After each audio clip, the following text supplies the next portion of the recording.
So let me start by, first of all, my name is Tayyib Rashid. I'm a U.S. Marine Corps veteran. I served in the Marine Corps from 1997 to 2002. I'm here with my dear friend and mentor, Imam Azam Akram. And so we're here to, take anybody's questions with regard to anything Islamic, anything about religion. But Imam Sahib, let me just start the discussion by asking you. A lot of times people have difficulty understanding the concept of God. Right. And the number one question that I get asked from people who don't believe in God is, give me proof. Right. What proof do you have that God actually exists? Right. And they want a method whereby they can, test the existence of God and determine and repeat an experiment over and over again that provides predictable results and proves or disproves the existence of God. Right. From your perspective, let's say if me as an atheist, if I asked you that question, okay, what proof do you have of the existence of God? What would you say? Well, first of all, I'd say when you need to prove something, you first have to propose the theory that something does exist or doesn't exist. And then, for example, let's take the example of what we're seeing right now. The radio waves are flowing right through us. We know that there are the Wi-Fi signals that are coming to this laptop, but can we see them? Absolutely not. So you need to have a tool to perceive this medium. And we in Islam believe that every child that is born into this world has been given that tool. And that is our spirit, that is our soul. And the more we work on our spirit and soul, we can develop that tool to establish that better connection in perceiving Allah or God, whatever you want to call him. The other thing, what I'd like to mention is that this same question was posed to one of the saints in Islam, and then he retorted back with the statement that if there's a traveler in the desert and he's walking by and he sees the dung of the camel, right? He sees the dung of the camel. It's only natural that he will say that, there's a camel that passed by here. But can he see the camel? Is it there? Absolutely not. So in the same way, when we look at God's creation, when we look at prove to me God exists, right? This is all the creation of Allah. This is all the creation of God, the trees, the air, things that we didn't even know we needed. I mean, you study the solar systems, you study from a macro level to a micro level. I mean, just the way the eye is formed and all the lenses that go into making an eye and the whole science behind it. It's so perfect that it couldn't be an accident. So, I mean, I'm going all over the place, but in general, there are so many things, but you have to look for them, right? You have to. God in the Holy Quran keeps on reminding us that we should reflect on things, we should ponder over things, and the word reflect and ponder is used over, I think, 26 different times in 26 different verses of the Holy Quran, and he says, successful are those believers who ponder over things. So this is why when you study Islamic history, you find out that, the renaissance of the sciences and technology, and how early Muslims and early scientists and scholars use these principles to delve further into the creation of God, and came up with all these new innovations in medicine, astronomy, physics, etc. But so invariably, this conversation always leads to a discussion on evolution and evolution by chance, as Right. proposed by Mr. Richard Dawkins in The Blind Watchmaker. So what are your thoughts on that from an Islamic perspective? So do we believe in evolution, and if so, can you help us understand what is the difference between the Islamic version of Islamic understanding of evolution versus what someone like Richard Dawkins might propose? Absolutely. So Islam does believe in evolution, but we believe in an intelligent and guided evolution, not on an evolution that was based on purely on chance and thank you, and evolution that was just arbitrary. Okay. So when the Quran talks about evolution, it goes into the details of evolution. It talks about how a child is formed into the womb, and these are statements made 1400 years prior to any microscope being able to see, how the sperm and the egg unite together. What happens after that, and the different stages. It talks about 7 stages of the childbirth. It talks about how when the sperm and the egg combine together, they form a leech-like substance. All these things are found in the Holy Quran. If you study them in detail, you'll find out about that. Um, Other than that, we in Islam do not believe, like, for example, there are some who say that everything was created in 6 days and God rested on the seventh. That's not the concept that Islam believes in. The earth is, literally a couple of billions of years old. It's more than a couple. It's about 14 billion 14 years old. billion Yeah. years old, right? Well, the Earth, I think the Earth itself might be about 4 or 5, but the universe is much older. Right. The universe is about 13, 14 billion years And old. it talks about an ever expanding universe, and it talks about the universe being wrapped up again and contracting and wrapped up like a scroll. So a lot of material there if anybody wants to find out in the Holy Quran, and you can get a free copy back there if you call that number, or would they have to go to the website? Well, that's the website. It's the MuslimsForPeace.org website. Right. But you often hear about, for example, with evolution and with the age of the universe. When it comes to these statements made in the Holy Quran, is it possible that Prophet Muhammad, peace be on him, just got lucky? Is it possible that he made these declarations, not just kind of throwing a whole bunch of stuff at the wall, and said, what, this is going to be good. People are going to really eat this up. This is going to stick, and this is going to stick. So let me put this in there. Let me put that in there, and people are really going to be awed by this. Right. What do you have to say to that? I mean, well, it's very simple. What we have to say to that. I mean, the Quran, number one, is not a book of science, and that's clear. It's a book that was revealed by God. We believe as Muslims, verbatim, every single word. It wasn't written by any human being or man-made book. But here's the deal.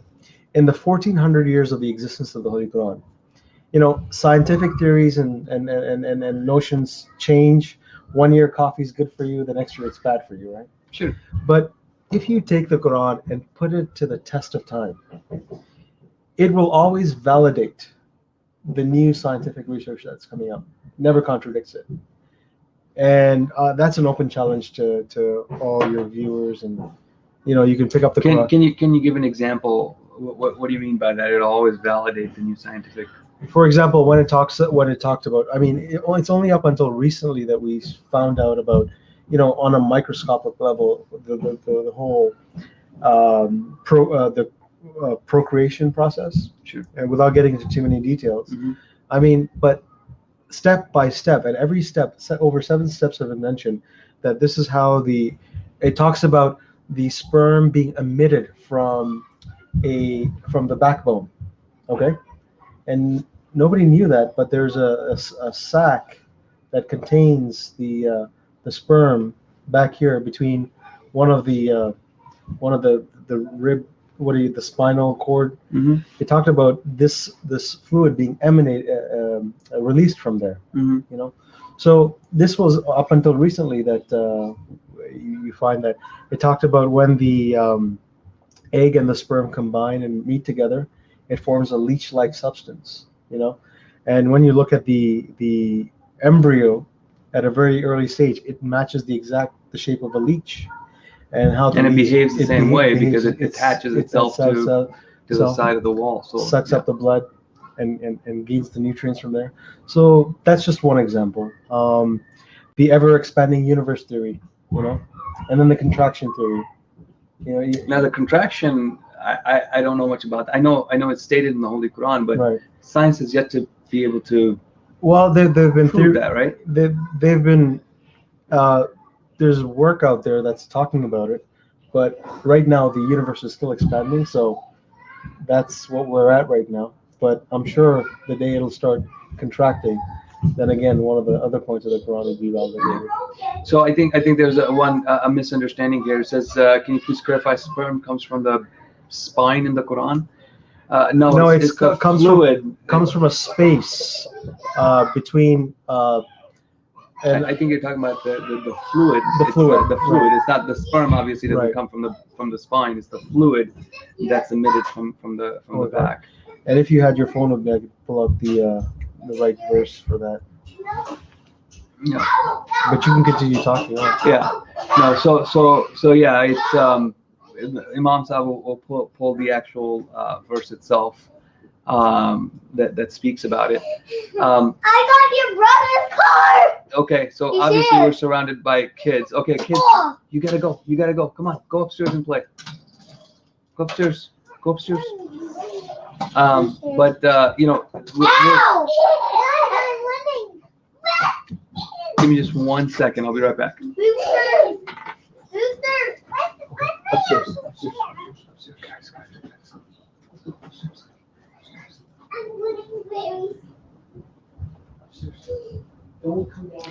So if you have the Holy Quran, in chapter 86 of the Holy Quran, verses 6 and 7, it talks about how Allah created us, or human beings, from a gushing forth fluid proceeding from between the backbone and the ribs. So this is something that was spoken about 1400 years ago, and today we're finding out that that's where actually the spinal column is where the fluid emanates from. So that again is chapter 86. And if you get the Ahmadiyya Muslim Qurans, because our Qurans begin with Bismillahir Rahmanir Rahim, in the name of Allah, the Gracious, the Merciful, that's what it means. It'll just be the number, you just add one more number to the verse. So chapter 86 of the Holy Quran, verses 6 and 7, or chapter 86, verses 7 and 8, depending on which Quran you have. All right, this is the verse. And created from a water gushing forth, producing from between the backbone and the ribs. All right. Okay. So yeah, no, that's not necessarily where sperm comes from, but the fluid that the sperm combines with when it finally issues forth. You know, that obviously it needs to be diluted and it needs to have some volume to it in order to be emitted. The Holy Quran is talking about that. So I got to read up on that. What verse is that exactly? Chapter 86. 86 verse 6 and 7. Okay, right. Very good. So I mean, at that. Yes, no, absolutely, you're right. Yes, that it's also created in the testicles. Absolutely. Right. But the fluid. Sperm is within the semen. So the seminal fluid, if you want to call it. The end product is the semen. Yes, but prior to that, where does the fluid come from? And that's what the Holy Quran is talking about. But anyways, we can. I mean, we can go into this in a lot more detail, but we wanted to again, just open up the floor. If there's anybody interested in having a discussion, please. There's an open seat, so feel free to hop on there. More than happy to chat and discuss a few things. We've had actually quite a few really kind-hearted souls who obviously do not have a strong belief in a deity. They consider themselves either agnostic or atheists. And I've had some very good discussions with them in the past, and so I'm hoping that perhaps one of those guys can hop on here. Certainly, Bukai 87 is one of those gentlemen that we've talked a lot on the chat. On the chat, but I don't think we've ever actually talked face to face live. So please come on out when Buka, if you get a chance. I was a bit apprehensive on coming on, but I guess it's not. I'll convert all of you at some point to Blab. No worries. So Nita Wana, are you giving us a reference as to? We'll open that up. What's it say? Or seminal glands are a pair of, and then some of this was located within the pelvis. Right. Okay.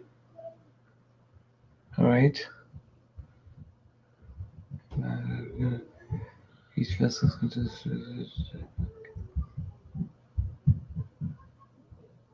All right, we'll have to read up on that. Yeah. Well, is this so? We gotta look at where it exists in terms of the human anatomy. Right. So this is talking about mammals in general.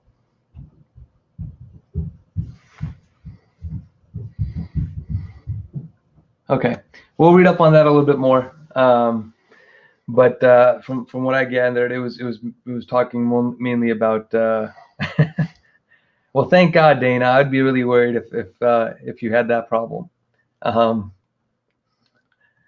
So yeah, guys. Any questions? And like I said, I mean, we don't necessarily have to talk about that in particular. I mean, if there's any question about Islam or any controversial question about Islam that doesn't make sense to you, please feel free to ask. This is a rare opportunity with my friend Imam Azam that I'd like to offer to all of you. So another thing I'd like to talk about, being as Muslims, which is quite misunderstood, is that Islam is a faith that tells you to question your faith. If you have a question, if you don't understand something, mm-hmm. Allah says, "I've given you reason and intellect," and you have to use that reason and intellect. And if it doesn't line up or match up, then you have every right to pursue it further and ask until it satisfies you. The Islamic concept of God is very interesting in the sense that He is a God of all mankind. In many chapters of the Holy Quran, you'll find out that God addresses Ya ayyuhan nas, that O people. And in specific chapters, it addresses Ya ayyuhal mu'mineen, or O believers. But majority of times, it's addressing the entire mankind, whether they believe or don't believe. That's insignificant. He says that whatever man strives for, he will achieve. And this is a promise to God for even those people who don't believe in Him. So at the end of the day, whether we accept it or not, it's a fact in the Holy Quran that God is a God of all His creations and all His creatures. So I really appreciate you, talking to your friends and having this dialogue and this discussion, because there's enough hatred and there's enough divisiveness, between people who believe in God and don't believe in God. At the end of the day, you're absolutely justified to have a conversation about that. Now, what about those people that say religion is the root of most of, if not Absolutely. all of the world's problems? That when you look at the amount of conflict that's happening in the world, especially in the Muslim world, Right. you see majority of the world's conflicts are in places that is majority, or at least has a significant Muslim population. Right. What is what do you have to say about that? If Islam is truly a religion of peace, why is there so much violence in the Muslim world?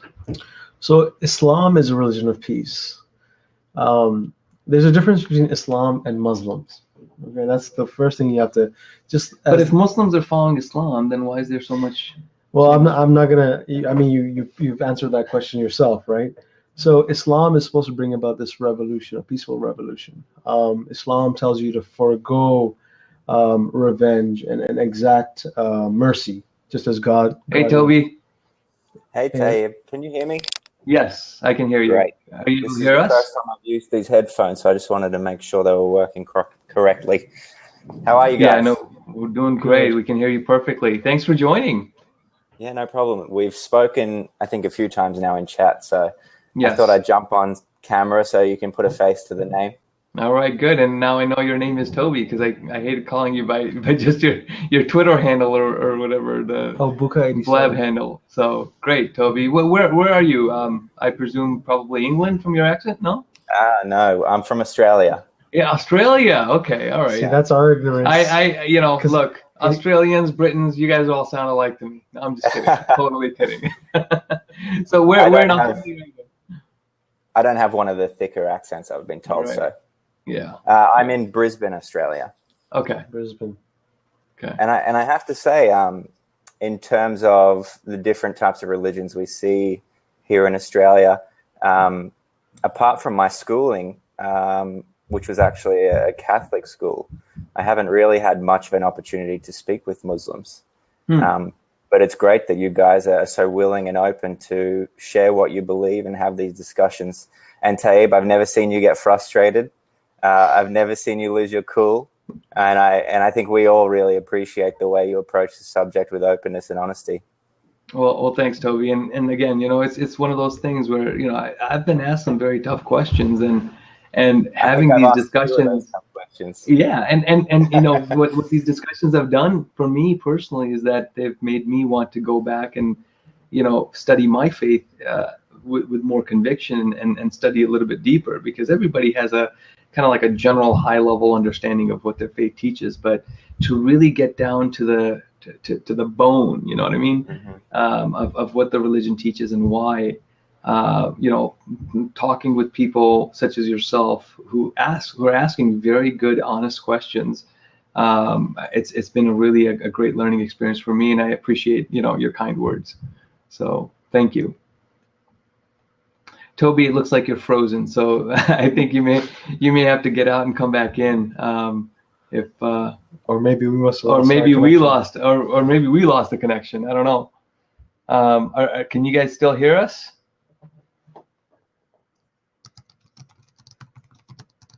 Oh yeah. Okay. All right. Good. We're Good. Okay. Perfect. So Toby. All right. Great. So Toby's coming back on here. Sorry, guys. Did I freeze or did you freeze? Yeah. No. You froze, and we thought maybe the kids had kicked over the Wi-Fi, but it wasn't us, thankfully. So that's never happened to me before. That was strange. I earlier somebody else on Blab said that Blab has been very finicky tonight, so I don't know. It might be experiencing some glitches. But what time is it in Brisbane? At the moment, it's 1:45 p.m. Okay. And it's a Friday, so I guess I'm calling you from the future. Yes, you are. Very nice. A day ahead of us. Very so, Taib, nice.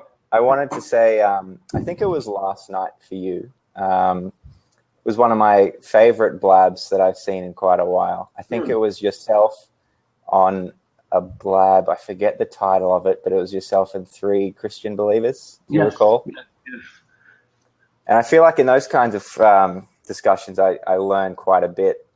And I guess what I wanted to ask you today, and to maybe continue in the spirit of learning, is questions about the sequencing of the books and how the Quran kind of fits in with the beliefs that a Christian has, which kind of precede the Quran in a way, but then deviate quite significantly. So how far back does the belief in Islam go? Does it go Old Testament, the New Testament, the Quran in that kind of a sequence, or does it deviate from that?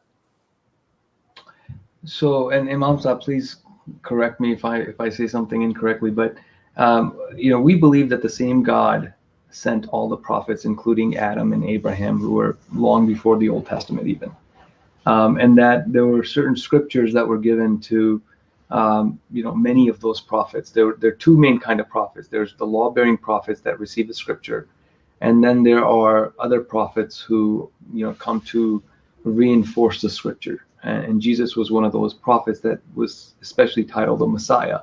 He wasn't given necessarily a scripture that was different, but he was given a scripture that, addressed some of the abrogations that had taken place in the Torah. And so what the Quran recognizes is that that all the prophets of God, came with a message for a particular people, for a particular time. And those scriptures had very similar teaching in terms of what, good moral human behavior looks like. And so, what the Quran teaches is that essentially that the teaching of the Gospels and the teaching of the Torah and the teaching of other holy books, that the Quran is building upon those teachings to its final form and to its culmination. That is, and I hope that makes sense. I don't know if that answers your question directly or not. So I guess my follow-up to that question is there a foundation that is being laid by the Old Testament and the New Testament before we reach the Quran? Are those words written in what is now the Christian Bible something that the Quran kind of lives and dies by? You want me to try to answer? Yeah, go ahead. So, Toby, in Islam we believe. What was my name is Azam, Azam. Azam, pleasure to meet you. Yeah, pleasure to meet you. So, my friend has really explained it very thoroughly. But, in Islam, we believe that every person that's born into this world is born a Muslim. What that means is everybody is born with a nature to submit to Allah or God. We believe in over 120,000 plus prophets that came on this earth. They all came with one message. So the Quran is a culmination of all those messages into one.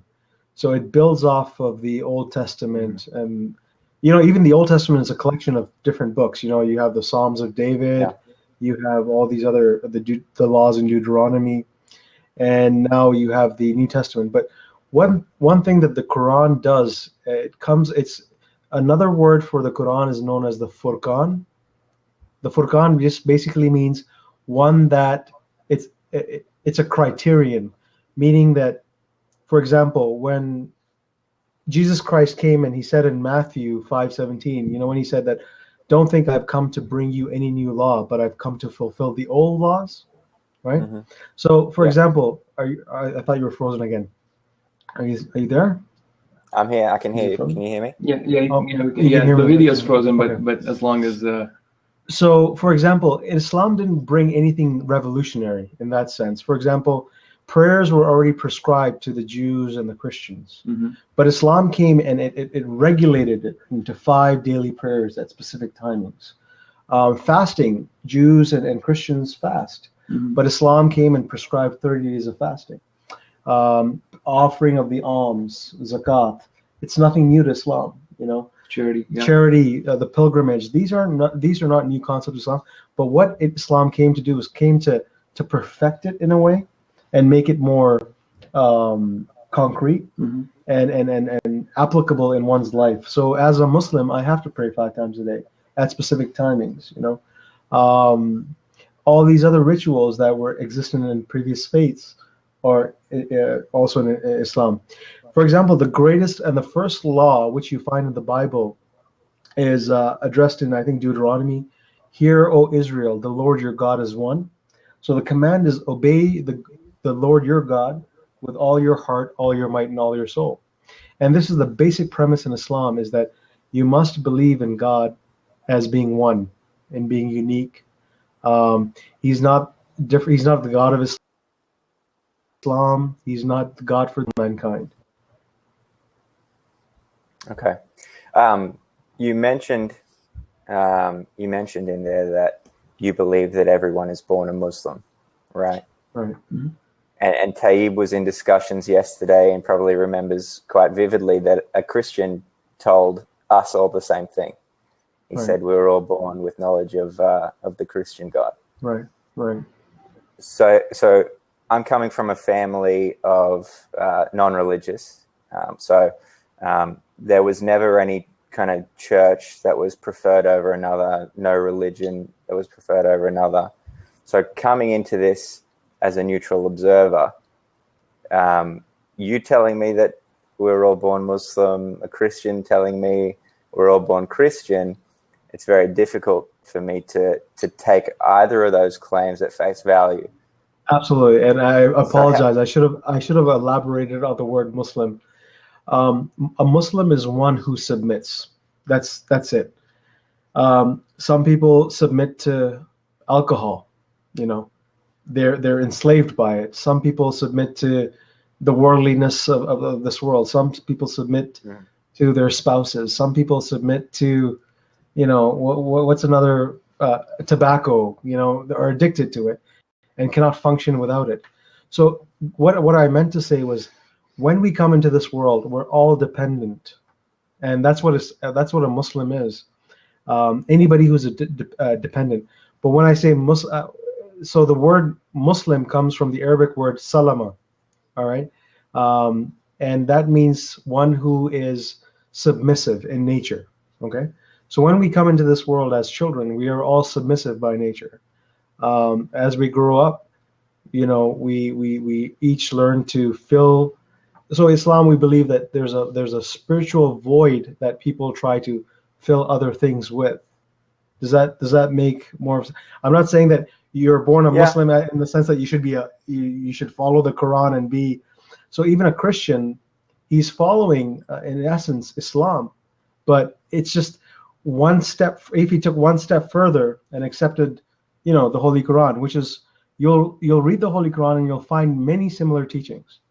It's not it's not so different from the Bible, or the only fact is you won't find the punishment of stoning in the Holy Quran, which is one of the misnomers that a lot of people think that stoning is a punishment in the Holy Quran. It's not. Yeah, I have to say as well, I've learned a lot just from hearing from Taib over the last week or so that he's been on. So it's been really eye-opening for me to hear from someone who is within the religion, who is kind of speaking, and it's not propaganda. It's not coming from Fox News or wherever it's coming from. It's coming straight from the mouth of a Muslim. Yeah, no, exactly. But I guess I would push back a little bit on the dependency and the submission aspect, in that I think we could both agree that humans aren't the only creatures on Earth that come into this world with a dependency. Absolutely. On something else or someone else. And then you also mentioned there's a spiritual dependency. I think that's what you said. I might be paraphrasing there, but again, I struggle to understand the spiritual component. It's an intangible component, and it's something that I think a lot of religions point to, and it's hard for someone who's not religious to grasp that concept, because we're looking for something that is testable and verifiable. So it's very difficult. Absolutely. And I wanted to ask. Sorry, go ahead. No, I just wanted to ask a couple of questions. For example, sure. we say love, right? How would you describe, what does love look like? There isn't an essence of love that looks like anything, but it is an action and an emotion felt between two people, and it expresses itself physically through a number of actions. So through affection, through things like that. The word love itself is descriptive of those physical connections that we feel. Right. So in the same sense, I mean, could you quantify love? Well, love being a concept, I don't think it's something that you would quantify. No. But we do believe that it exists, right? Right, because we see it. We can see love between two people.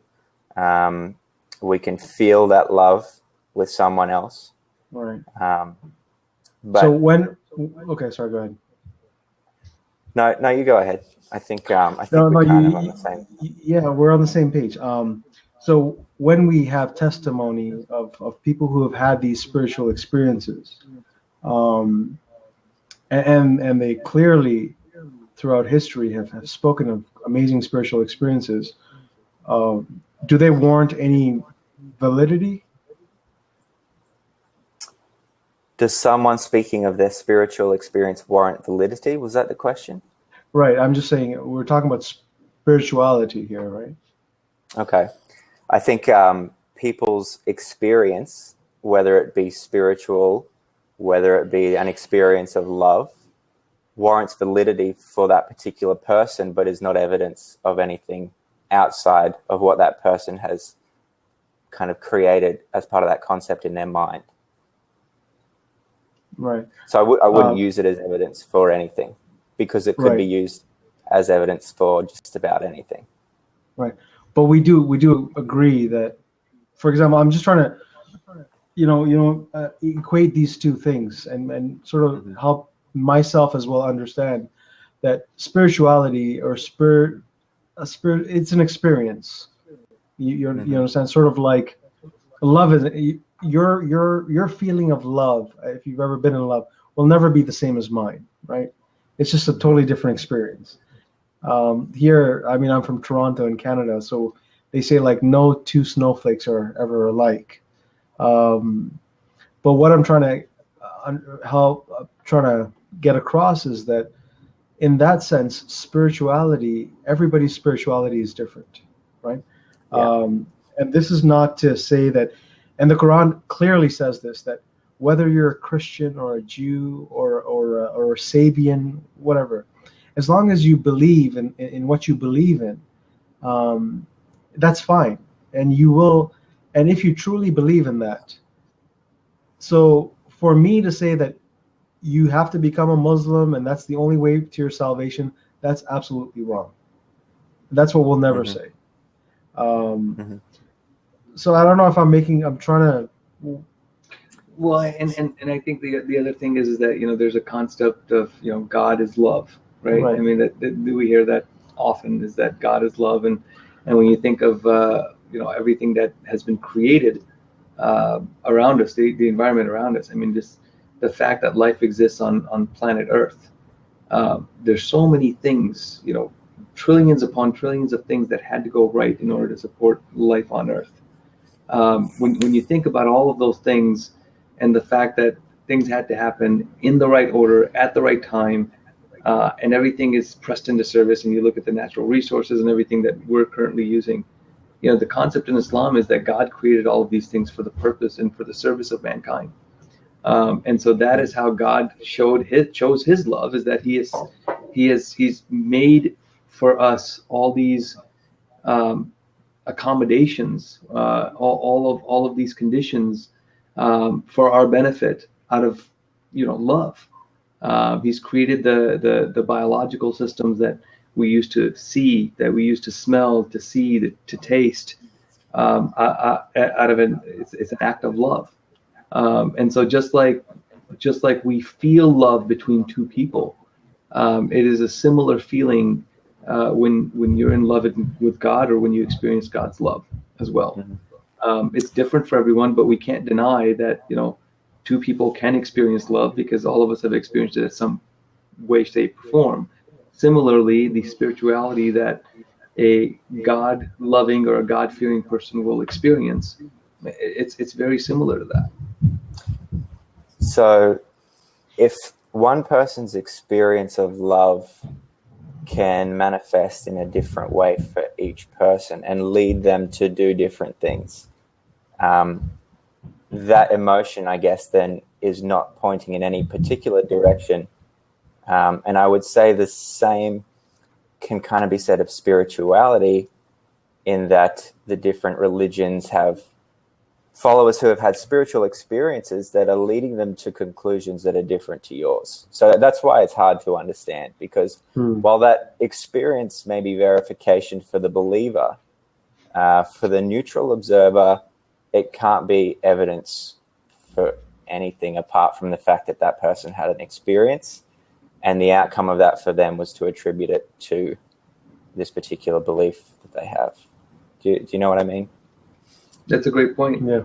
So Imam Saab, let me throw this question at you, because this is the question that comes up quite often, is there a reliable way um, that a person who, like Toby, who's not really affiliated with the religion, is there a reliable way where if they were to follow that method, whatever that method was, where they could actually put themselves in a position to experience what a believer in God might experience? Yeah, there's actually, believe it or not, a method, but if you're willing to try it, that's the key. Um, and the first thing is to approach this with pure sincerity, without any bias, without any prejudice, and for 40 days. And it requires a minimum of 40 days. 40 days. to Why 40 days? What's the significance of 40 days? 40 days in a concept. It's a time where, it's enough time for somebody to get this experience. It's a number that's used for maturity as well. But if you earnestly pray, and either way, you can say, dear God, however you pray in your own language, have it have meaning, and try to establish that connection. To pray to God, or whatever if you believe in a higher power, to manifest himself to you in some way. But it has to be earnest, it has to be sincere, and you have to really believe in the words that you're putting out there. But how can a person who does not believe in the existence of God, right? I mean, be sincere in praying to a deity that they don't believe exists? Well, if they're coming with the bias that there is no God, right? And that's the thing. I wouldn't say. Sorry, just to interject here. Sorry for cutting you off. I wouldn't say it's a bias. I would say it's a point of neutral observation, right? Because it would need to be proven to be existent before I would be able to openly pray to it. Right. So I don't think it's a bias against it, but it's saying I'm neutral here, and I need evidence that's going to lead me toward that conclusion. Absolutely. So, and that's the way you can approach it, saying that, you know what, I'm very skeptical. You might not exist. And if you even approach it in that manner, but if you do, please show me, or please give me something that I can experience you. I mean, the thing is, if you do it for at least 40 days, you whatever you want to call it, a meditation, or just a place of silent reflection, where you can actually channel all your energies into concentrating on actually. And I understand where you're coming from. It's a very valid point that you need to prove God exists first before you can pray to it, right? I have a question. So hang on, Toby. This is going to connect to your question. So, at the time of Holy Prophet Muhammad, peace be on him, he was born in a society that were idol worshippers. Right. So there were, maybe some of them are atheists. Some of them believed in idols, which were these basically rocks, or these sculptures that they're just made of stone. Did Prophet Muhammad, I'm not familiar with what was the religion of his parents, for example, or of his family. Did Prophet Muhammad actually believe in God when he would go off to the cave and meditate? Can you provide some perspective, or was he more like, hey, I don't know if God truly exists, but I'm just going to go and I'm just going to meditate and try to come to a higher level of awareness or realization? Right. Can you provide some perspective on that? Yeah, absolutely. So the idol worshippers in that time of Mecca, primarily in Mecca, they believed in a God, a higher God, known as Allah. Okay, so God did exist before. The word Allah did exist before Islam. Okay. But then they had demigods, or like idols, Allah, Al-Azza, but they believed in the spiritual essence of God. Just the idols were, for example, the idol for this, rain, and all these other things. But the one thing that we have to understand is that the Prophet of Islam himself, from a very early age, was seeking God for himself.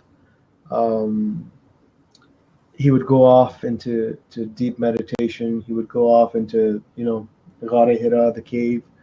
And the whole account is recorded, I think, in the 90th chapter of the Holy Quran, where God, or the Quran states that you were looking for me, and you finally found me after such a long time, at the age of 40, right? It took him 40 years before finally God spoke to him. So it's a valid question, but at the end, what do you have to lose? 40 days, So that's the reliable method is to be sincere of heart and reach out to God. Yeah, and sincere of heart that, what, I know you don't exist, so if you do, prove me otherwise. If I mean, that's as easy as I can make it. So if after 40 days you don't get an answer, what does that mean? And that means that for you, you're putting me in a tough spot. But I'm not used to it. I'm not for discussion, right? I'm just going to sit back and watch. Yeah. All right. Watch two Muslims argue about whether or not God exists. We'll go at it. See, here's the thing. I grew up not believing, right? Just sort of like your story. Yeah.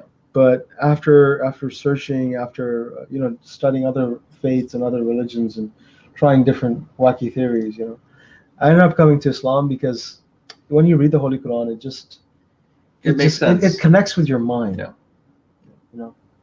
No, that was, and Toby, I'll tell you, just simply reading the Holy Quran had such an electrifying effect on me personally. And it's not like, look, I've read the Bible too, and the Bible has wonderful things in it. But when you talk about the potency of the language and the verses, they're just so amazingly powerful.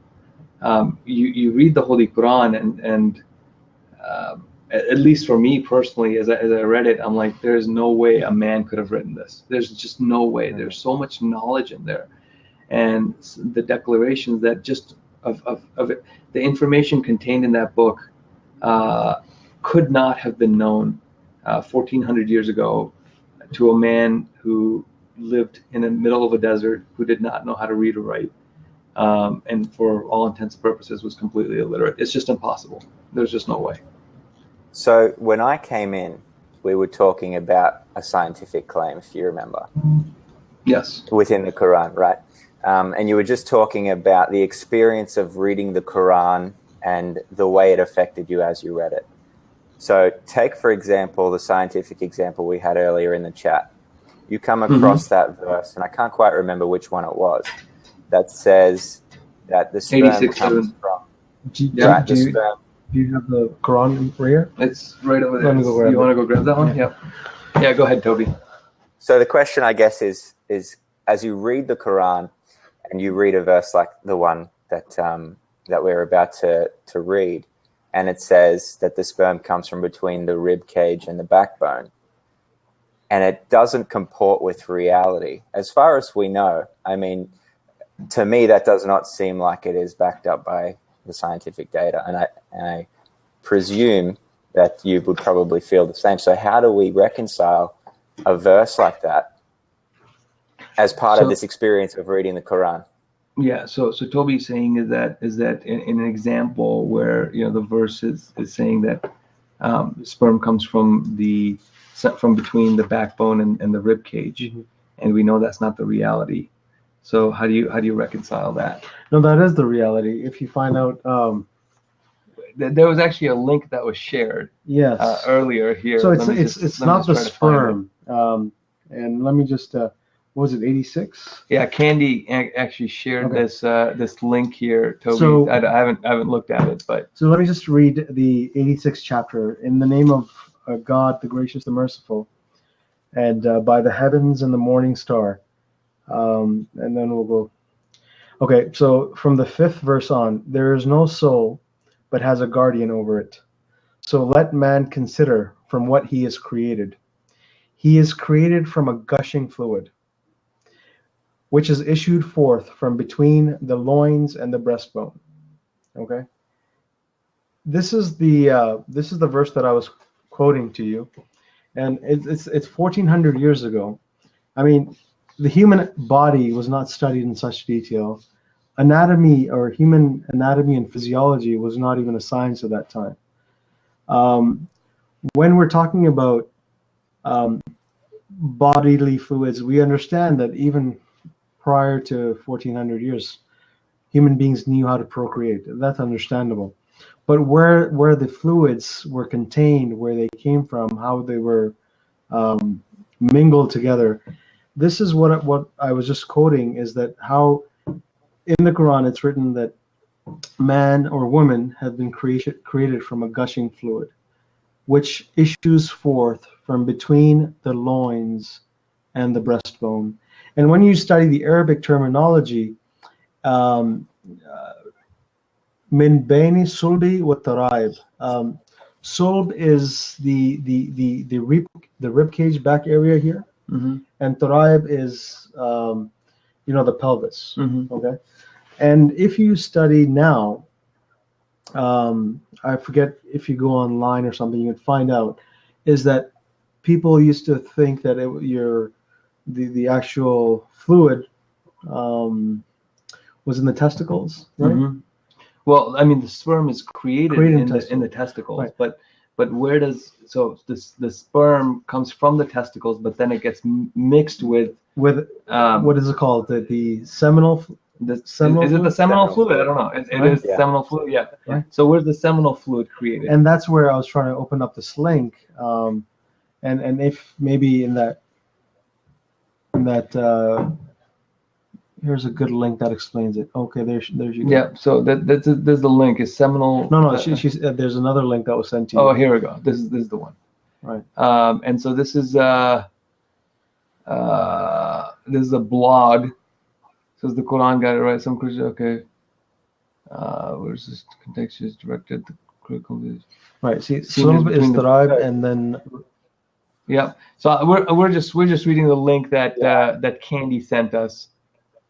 I'm just looking over it quickly as well. I'll definitely leave it open and read through it after I jump off. Yeah. But here's the thing.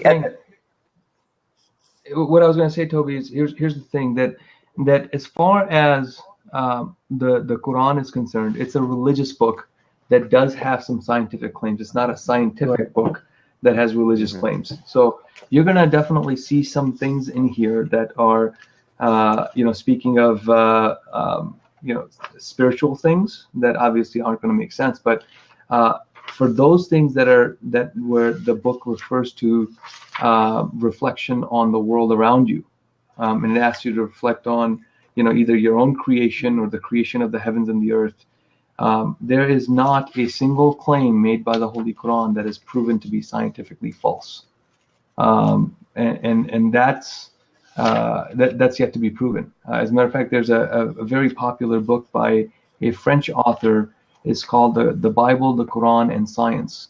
And what this French author says is that both books claim things that were later proven to be true by science. They made very early claims that were, scientific observations or whatever that were not known at the time that later proved to be true. However, the Bible also contains some declarations that are later proven to be scientifically false. But the Quran has yet to make a single declaration that has been proven false scientifically. As a matter of fact, if anything, the Holy Quran, that some of my favorite verses, there's a verse in the Holy Quran that talks about the expanding universe, and we just learned about that, within the last 50, 100 years. The Quran talks about extraterrestrial life, and not only does it talk about extraterrestrial life, but the Quran hints to the idea that we will one day, connect with them, whatever that intelligent life is in outer space. And these were concepts. Again, these concepts only came into being. Human beings only started thinking about these, within the last 150, 200 years. We're talking about an illiterate man in the middle of the Arabian desert 1,400 years ago, who was given this, this information. So what was the source of that information? If it wasn't him, what was that source? That's a good question. That's the question. I think we'll probably disagree on that source, but it's a good question nonetheless. Yeah. So hey, I appreciate. We'll disagree on the source, but what would you say the source was? What's your theory? I don't have a theory yet, but look, I'll come up with a hypothesis and I'll let you know. Okay. And we'll withhold our belief until it's proven true, right? Sounds good, Toby. All right, guys. Look, if you wanted to get a free copy, try to. I think the MuslimsForPeace.org is primarily for U.S., but if you call 1-800-WHY-ISLAM, I'm sure they'll figure out a way to get it to you if you're interested. So I've got a version of the Quran on my iPad, but I'm guessing it's probably, well, I don't know how it works. Is it not going to be the correct version? Or well, no. The Arabic version is there's only one Arabic version. What I would say is that there's probably several different translations, and I'll tell you, some translations are much better than others. I highly recommend the translation by Molvi Sherali, Sherali, and his translation is not only is it easy to read, but it is accurate in terms of the actual, the closest English word to the translation to the Arabic word. And if you go to alislam.org, if you've got an iPad, you go to alislam.org.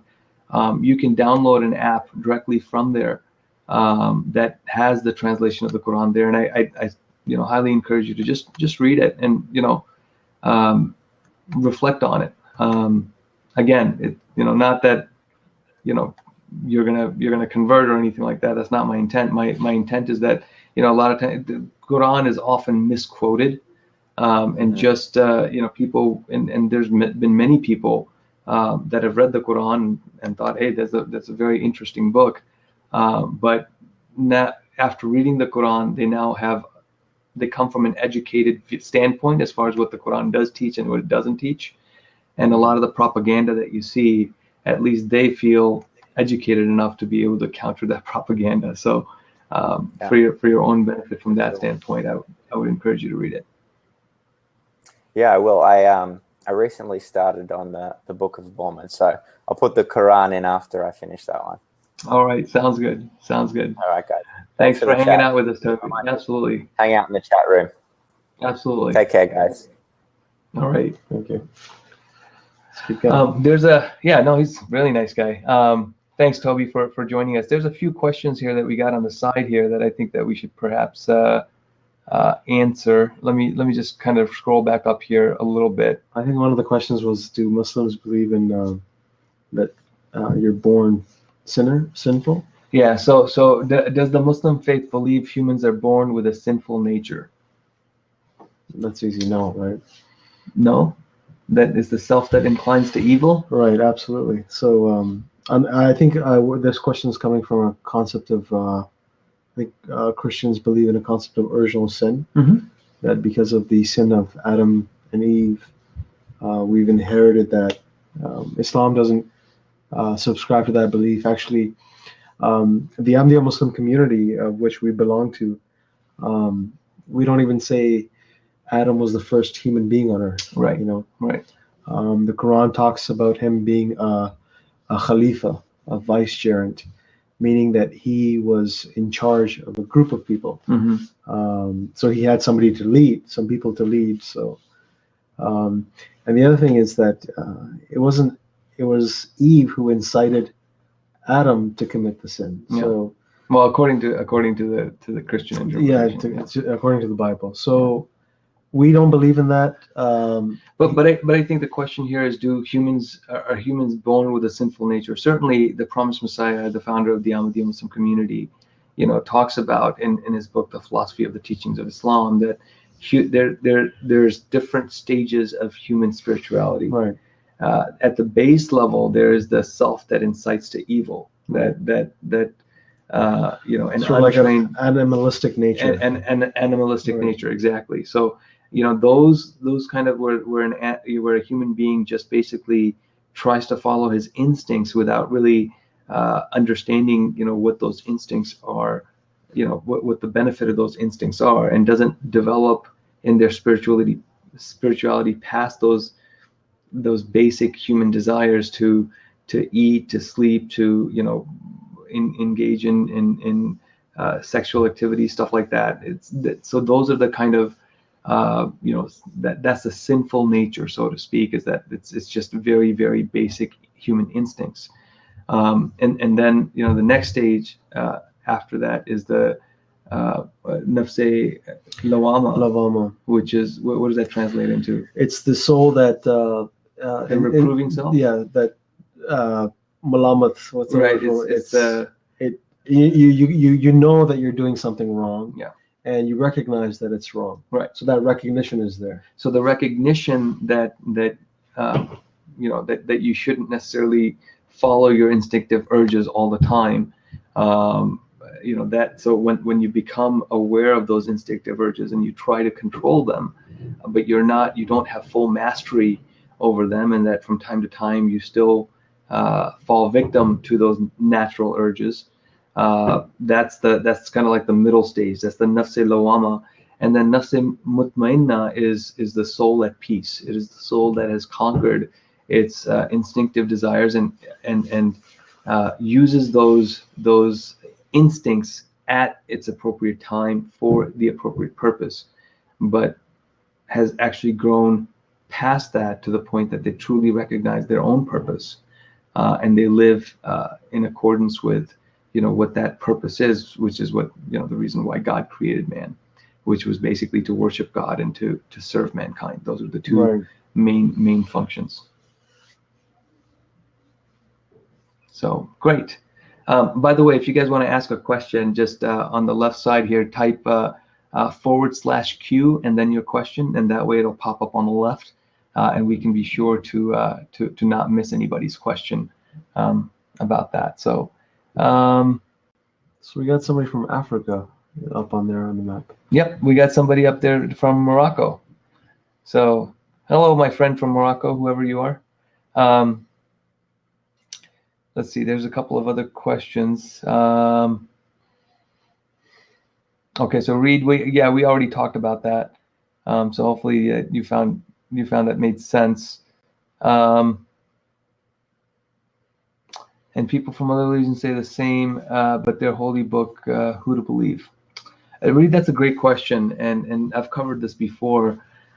Look, all the holy books, when you talk about the Bible, the Torah, we talk about the Vedas, and we talk about holy books of other divinely inspired religions. They all contain very similar teaching in terms of how human beings should behave. The difference comes in as to what the true identity of God is, and God being the being who is infinite. Mankind has repeatedly made the mistake of trying to identify God in a manner that a human mind can comprehend him in its entirety. And so of course with Christianity, I'm just going to use that as an example. The way that the God has been understood is that God had a son, and we can comprehend that in its entirety because it was son. We met him. He died for our sins, and then God raised him back up, and he's now sitting with God.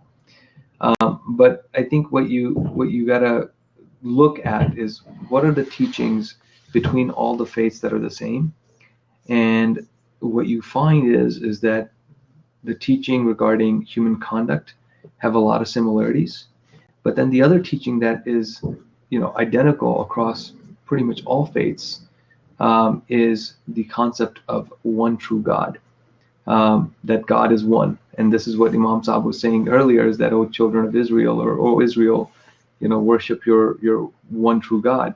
And even those faiths that may now be polytheistic, like for example Hinduism, if you study Hinduism back to its origin, you actually see indications that Hinduism actually started out as a monotheistic faith that over time split up into more of a polytheistic ideology. So if God truly does exist, and he wants to communicate and has communicated with mankind, I think as you start studying different faiths, you start to see a pattern. And I think that that pattern is ultimately what led me to accept Islam as the faith for me, because Islam is a religion that incorporates the truth and testifies to the truth of the founders of all other religions, where the pattern in which the God has revealed himself to mankind is consistent, and that there's really no contradiction in the manner in which Islam has described God versus what some other religions may describe God. Hey, Candy, how are you? Hey, I'm good. I'm just getting ready for bed. Oh, okay. Kind of a nightly routine. What? Yeah, no, we should probably get out of here in a few minutes too. But well, thanks for joining us.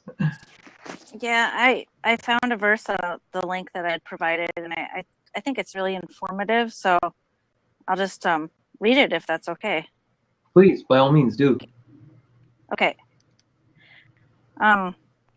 It talks about it says that sperm is produced in the testes and is then transferred to the seminal vesicles awaiting ejaculation, and it accounts for about 5% of the ejaculate. The rest of it comes from the seminal vesicles, with the prostate gland and other glands producing the rest of it. From the seminal vesicles, which are in fact between the backbone and the ribs. Wow. Well, thank you. Are you a Muslim? No, I grew up Catholic. Okay. But I don't know what I am. You're a good person. Well, thank you for This that. stuff is pretty everything I've read and listened to recently all makes a lot of sense to me, and I've always been a seeker of the truth, I guess, and as a scientist, and Wow. a lot of what I'm learning really aligns with that, and that's pretty exciting to me. So Candy, if I remember correctly, you are a high school, is it biology or chemistry teacher? Chemistry teacher. Yeah. Chemistry teacher, okay. All right, very good. Okay. I will forever remember Mrs. Cox, my high school biology and advanced chem teacher. Wonderful lady. So you people like you make a huge difference in people's lives. I'm sure you already know that, but I just want to say thank you. Thank you. I appreciate it. I actually have my son in class with me, and he was with a bunch of his friends. Yeah, he's actually in my class. It's been really wonderful. I'm the only chemistry teacher, so there's no other option. But I overheard him talking to a group of kids out in the cafeteria about what his mom is learning about the Islam faith. And it was really, really kind of interesting. He wasn't aware that I was listening, and he's just kind of spreading the word. And, a lot of the kids were surprised, and it was really inspiring to see. And I was really proud. So, well, good for you. Your words are not falling on deaf ears for sure. Well, we're learning a lot. I mean, I've read that verse so many times, but the way you explained it, where you pulled it out from, I mean, I just threw it out there. But you helped us out. Thank you very much. Yeah, you're welcome. It was probably blind luck. When you started talking about it, I did an internet search, and these are the small miracles, right? So these are when we talk about miracles, or divine these are small inspiration. Miracles. Yeah. There you go. There you go. You said it. But thank you so much, Candy. Alrighty. Well, I'm gonna get back out of the room and let you guys continue on with things. Yeah. So, no. Thank you. And yeah, no, absolutely. Thank you so much, Candy. Really appreciate you calling in and sharing your thoughts with us. This is truly You're welcome. Wonderful. Thank you. Have a good night. Have a good night. So with that, guys, I want to thank all of you for your time and for joining us. We'll definitely have a few more of these over the next few days, and we'll try to get some more traffic in here. So. This one, this gentleman right here, Anthony AJ Cesario, he's also a very good friend of mine that I've actually connected with several times. Thanks, Anthony. Appreciate it, brother. So he's also extremely intelligent and has asked us some amazing questions that have really made me think, really hard and deeply about why I believe what I believe. Good. And so, it's always a pleasure talking with Anthony as well. So definitely until next time, Anthony, next time we do one of these, please, come on. I'd love for you to ask, my good friend here, Azam, some of the same questions that you've asked me, because I'm really curious to hear, your perspective as well. And I will say, Anthony, he's a tough cookie, so he's not going to let you off the hook. No, I wouldn't expect any less. But thank you guys so much. Are you still religious? Yep, buddy. I'm still religious. Perhaps more so now than before I met you. So thank you very much. Have a great night, guys. God bless you all, and peace to all of you. All right, Assalamu Have a alaikum. wonderful evening. Assalamu alaikum warahmatullah.